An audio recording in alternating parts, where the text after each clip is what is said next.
Cinematic শটে আমার আইফোনের ভিজুয়াল আছে, চাপ নিচ্ছে, দাঁড়াও ওখানে দেখো, সিরিয়াসলি দেখো।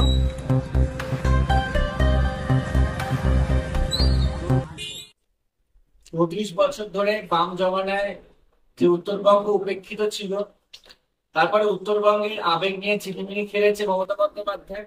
উত্তরকন্যা বিল্ডিং একটা করে দিয়েছে, কিন্তু কাজের কাজ কিছু ওখানে হয়নি। উত্তরবঙ্গ ডেভেলপমেন্টের বাজেট কমে যাচ্ছে। উত্তরবঙ্গের যে মেইন উন্নয়ন, এখানে যে ট্যুরিজম থেকে শুরু করে এখানে চা বাগান, সেগুলো নিয়ে কোনো হেলদোল নেই। মাঝে মাঝে আসছে, ছবি তুলছে, আবার চলে যাচ্ছে। কিন্তু এখানে সারা বছর মানুষ উত্তরকন্যা বলে যে রাজ্য সেক্রেটারিয়েট, এটা নাকি নবান্নের একেবারে ইকুইভ্যালেন্ট হবে। উত্তরবঙ্গের মানুষদের রাগের রাইটার্স বা বর্তমানে নবান্ন ছুটে যেতে হবে না। কিন্তু উত্তরবঙ্গে যে পরিস্থিতি ছিল বাম জমানায়, তৃণমূল জমানায়, তার থেকে এটা তো ছেড়ে দিন, আরো নিচের দিকে তলানিতে গিয়ে দেখেছি। পুলিশ ডিপ্লয়েড থাকলে পশ্চিমবঙ্গের বাকি অংশে, উত্তরবঙ্গে শিলিগুড়ি, শিলিগুড়ির বুকে, সেখানে সেদিন কোনো আইন শৃঙ্খলা থাকবে না, পুলিশ প্রশাসন থাকবে না। একটা একদম সুশৃঙ্খল শান্তিপূর্ণ মিছিল করে আমরা একটা সভা করার আবেদন, এবং সেটা পর্যন্ত তারা রিফিউজ করেছে। এবং রিফিউজ করেছে এই একটা অদ্ভুত অজুহাত যে কলকাতায় তৃণমূলের বিভিন্ন ধরনের চোরেরা, সিন্ডিকেট বাজরা, তোলাবাজরা, তারপর সোকাল তৃণমূল ছাত্র পরিষদ, সেখানে ছাত্র কম, এবং সেখানে কি চলছে সমগ্র পশ্চিমবঙ্গ দেখতে পাচ্ছে। পশ্চিমবঙ্গ জুড়ে পুলিশ প্রশাসন যেভাবে তৃণমূলের দল দাস হয়ে গেছে, এবং দলদাস তো ছেড়ে দিন, মানে তৃণমূল পার্টির একজন ক্যাডার ইন ইউনিফর্ম, কারণ বাইরে ভাবতেই পারছে না যে তৃণমূলের বাইরে তৃণমূলের একটা প্রাইভেট আর্মি হিসেবে পুলিশ কাজ করে।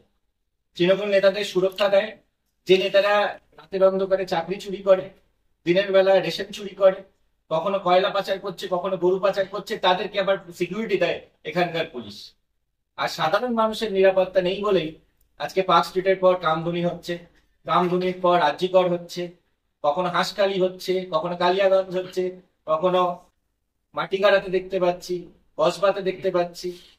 পুরো আইন শৃঙ্খলা পশ্চিমবঙ্গ জুড়ে ভেঙে পড়েছে, এবং এই পুলিশ প্রশাসন যেভাবে একদম তৃণমূলের একটা প্রাইভেট আর্মি হিসাবে কখনো কালিয়াগঞ্জে, কখনো হাঁসখালিতে, কখনো মাটিগাড়াতে, পশ্চিমবঙ্গ জুড়ে ল অ্যান্ড অর্ডার সিচুয়েশন ভেঙে পড়েছে।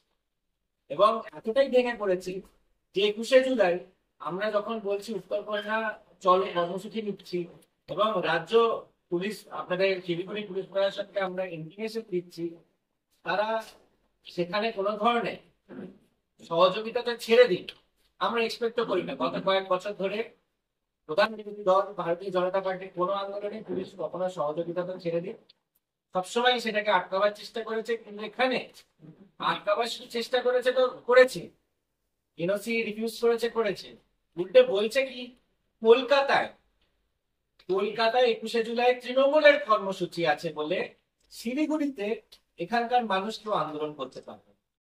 আমরা চাই না এখানকার পুলিশ প্রশাসন সাধারণ মানুষকে সুরক্ষা দিক, এটাই আমরা চাই। কিন্তু আমাদের সুরক্ষার কিছু নেই, কিন্তু সাধারণ মানুষকে সেদিন সুরক্ষা দিতে পারবে না, আইন শৃঙ্খলা কোনো দায়িত্ব কিচ্ছু নেবে না, এটা হতে পারে? মানে তাহলে যদি তৃণমূলের শাসনে তৃণমূলের কোনো কর্মসূচি করতে করতে এরা তৃণমূলের হয়ে ডিকটেশন, এবং আমরা দেখেছি গত কোথাও গিয়ে দেখছি একই লোক, সে ছাত্র হয়ে যাচ্ছে দিনের বেলা, রাতের বেলা সে হয়ে যাচ্ছে কলেজ স্টাফ, পুরোনো দিনের বেলা হয়ে যাচ্ছে ইউনিয়নের সিন্ডিকেট বাজ কাজ করছে, অ্যাডমিশনের র্যাকেট চালাচ্ছে, রাত্রির বেলা আবার তারা ধর্ষণ করতে বেরিয়ে পড়ছে। তো এরকম অবস্থা করে রেখেছে। আর সেই পরিস্থিতিতে দক্ষিণবঙ্গে কলকাতায় একটা কর্মসূচি বলে, শিলিগুড়িতে নাকি কোনো রাজনৈতিক কর্মসূচি ওই দিন করা যাবে। এবং এটা শুধু উত্তরবঙ্গ না, এটা পশ্চিমবঙ্গ জুড়ে এখানে একটার পর একটা ঘটনা ঘটে যাচ্ছে। নারী নিগ্রহের ঘটনা ঘটছে, নারী নির্যাতন, আর্থিকরের মতন এত বড় ঘটনা খাস কলকাতার বুকে হচ্ছে। তো পশ্চিমবঙ্গের বাকি প্রান্ত, বিশেষ করে উত্তরবঙ্গে, সেখানে মেয়েদের সুরক্ষার কি অবস্থা আছে আপনারা ভালো করে জানেন। কালিয়াগঞ্জ থেকে মাটিগাড়া, একের পর এক নারী নির্যাতনের ঘটনা ঘটে চলেছে। এবং কলকাতায় যেমন আরজি করের পর যে এত বড় আন্দোলন হলো সমগ্র পশ্চিমবঙ্গ জুড়ে মানুষ এবং পশ্চিমবঙ্গের বাইরে যে আন্দোলন বিশ্বে ছড়িয়ে গেছিল, সেই আন্দোলনের সাধারণ মানুষের যে ভাবাবেগ, সাধারণ মানুষের যে আবেগ, তাকে কোনো তোয়াক্কা না করে আবার দেখলাম কষ্ট